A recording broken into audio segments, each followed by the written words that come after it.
Let's add some time domain effects to these sounds. I'm going to just work on this one sound right here.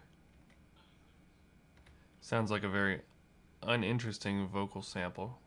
And I'm going to click down here to zoom in so I can see it.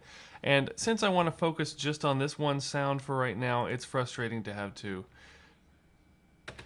push play and then stop and then click back here to have it start again. So what I'm going to do is have it only play this sound for right now. And so I'm going to click in this region, see that it's highlighted, the top bar becomes dark with white text, and then I'm going to click Set Locators.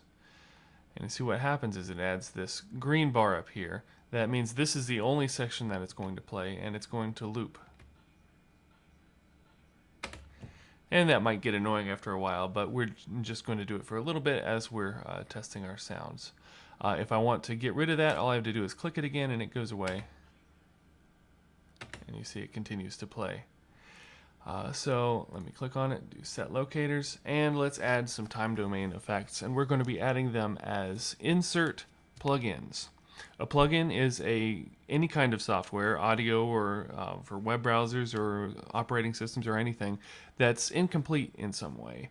It requires a host application to run in. So a plugin is something that runs inside another application, but it adds some feature to it. Like the first thing we're going to do is add some filters as plugins. Now we're adding them within Logic in the context of inserts. And this is drawn from mixing boards. In a mixer, an insert is a place where we can take the signal that just came into the board, and before we do anything else to it, changing volume or anything else to it, we can send it out to some processor like a filter or a reverb or a compressor, and then process the entire sound and then send it back in. So we're inserting some device into the signal path, they call it, the signal path. So anyhow, we do this over here in the inspector window, and if you don't see your inspector window, you can just click the eye over here and have it show up. And you see we have two channel strips, kind of like we might see in a mixer. Now it's important to make sure you're working on the right channel strip that you want to use.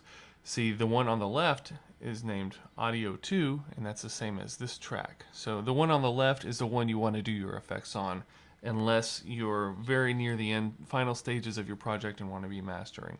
What it shows you here on the right is your final output bus. This is the place that this track is going to, in case we wanted to use sends, and that's another way we can add plugins where we can process not the whole sound, but send a portion of that sound to another place, and then we may want to edit it there. So it's setting up a convenience for us that we're not going to use right now. Right now we just want to click an empty place in the inserts, and we get a menu. And I'm going to pick the channel EQ right now. EQ is an abbreviation for equalizer, which is just a presumptuous synonym for filters. It's either of them means something that changes the spectral envelope, changes the spectrum of the sound in some way, and you'll see what that means soon. Equalizer just suggests that we're going to be using it to make the sound normal in some way or balance with something else, and we're going to do some more drastic artistic things with it, so I'm going to probably still call them filters. This actually has a very nice interface and several different kinds of filters up here. Each filter is represented by a little picture of what it can do to your frequency spectrum, and we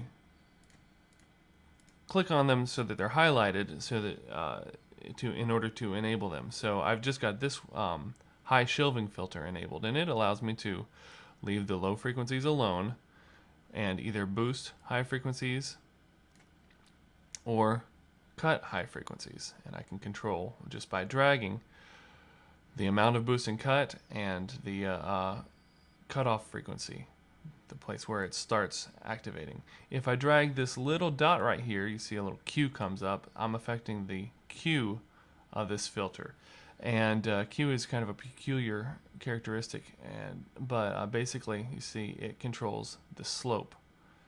Here with a very, very low Q, we're having a very gentle slope.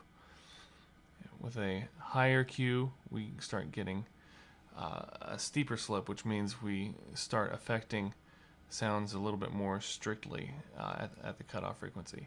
With even higher Q values, we start to get this little resonant peak here. That means the filter actually starts to sing along in a way.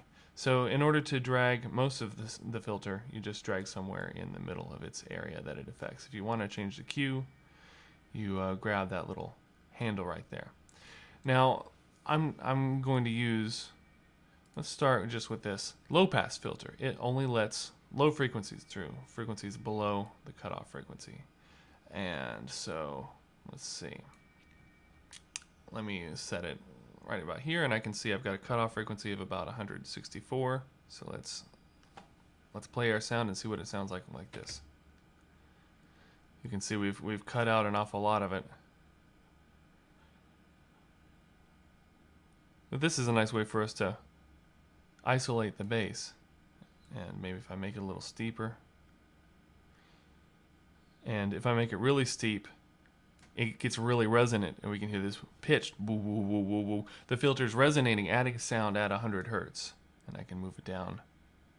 It's not so resonant there because there isn't much pitch material in the spectrum of the sound. Hey, check this out. If we click the analyzer button, it's showing us a spectrogram of the resulting sound. And if I wanted to show what this was in the sound before, we do pre-EQ, but I want to see what it looks like after EQ. So we'll leave it post EQ. Ooh, check that out. There's really some strong spectral energy right there. And look, my volume meters are peaking out, so I'm going to adjust my gain here. I don't want it to get too loud.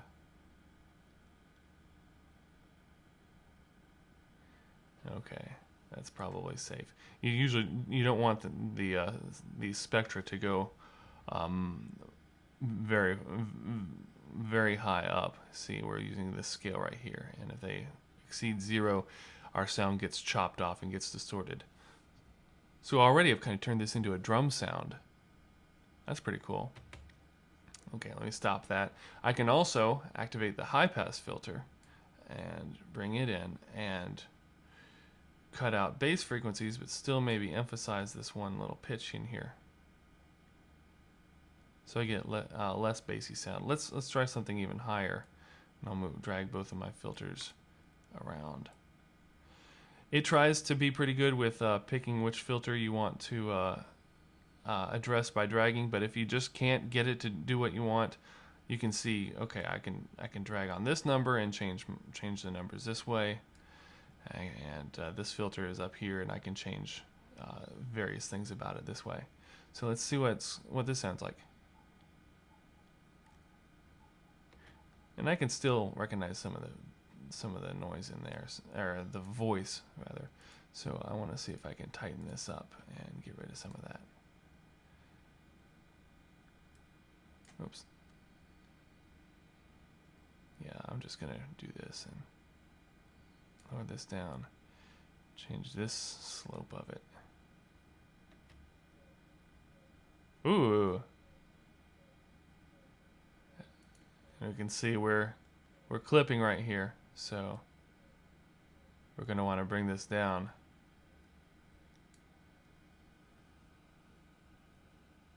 Okay, that seems like it's more under control. Okay, so we've drastically transformed our sound. These are going to be very useful filters for you, either on their own or in combination. The rest of these filters are really if you want to make subtle changes, because what they do is they leave most of the sound alone and only make it a little bit brighter or a little bit bassier or something. So here's normal. And if we want to emphasize the high frequencies or emphasize a certain range, but those are significantly less musically interesting sounds, I think. Let me put these back on and just show you one more thing that's cool about actually all of these effects, but this will demonstrate it well here. I've got these high pass and low pass filters activated, so we sound like a sub again. And I'm going to click this bypass button. So when bypass is activated, that means it's actually bypassing this whole effect, and it's as if we never put it on there without me having to undo all this stuff. So let's see, there are some presets in here. These are probably not going to be all that musically useful, but you can click this menu, save your setting if you want, and then do the same effect on another track somewhere else. But let's see, we'll leave this way, and I'll undo this, and I'll zoom out a little bit and show you that the other thing that's special about running effects as inserts means that, unlike our fade-ins and fade-outs that we did earlier, those were destructive edits and we were changing the file and we were doing it out of real time. We weren't doing it as we were listening to it. These work in real time, which means it's processing it all the time. And so this is going to work on everything in this track.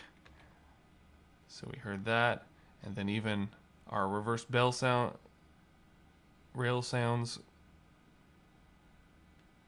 will be filtered the same way. Of course, they'll each have very different sounds to go with them.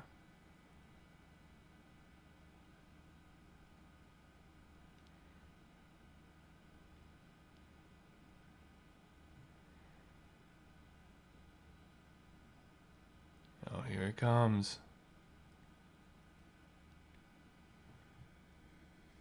Okay. And there just wasn't a lot of spectral energy in there, in that range that we were letting through, so that made that so soft. But we can tweak things later to fix that. Okay, let's call it right here. Let me show you actually one more thing. If you want to fill in another, add another insert plugin, just click an empty space. If you want to change this plugin, you can click and hold, or if you click and move a little bit, it'll bring up the menu again. But if you just click it, let's see, you have to double click it, it will bring up the controls for that plugin again. So if you want to pick something else, click and hold or click and swipe across, and it'll bring up all your other options here.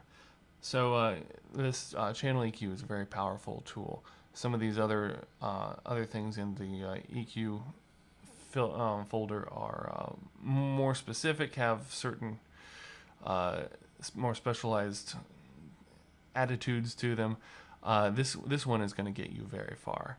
The plugins in the filter section here are going to be even more specialized. A filter bank is a whole bunch of filters put together, usually that are resonant. They add sound in certain ways, and so you can experiment with those, but I want you to focus on the channel EQ for now.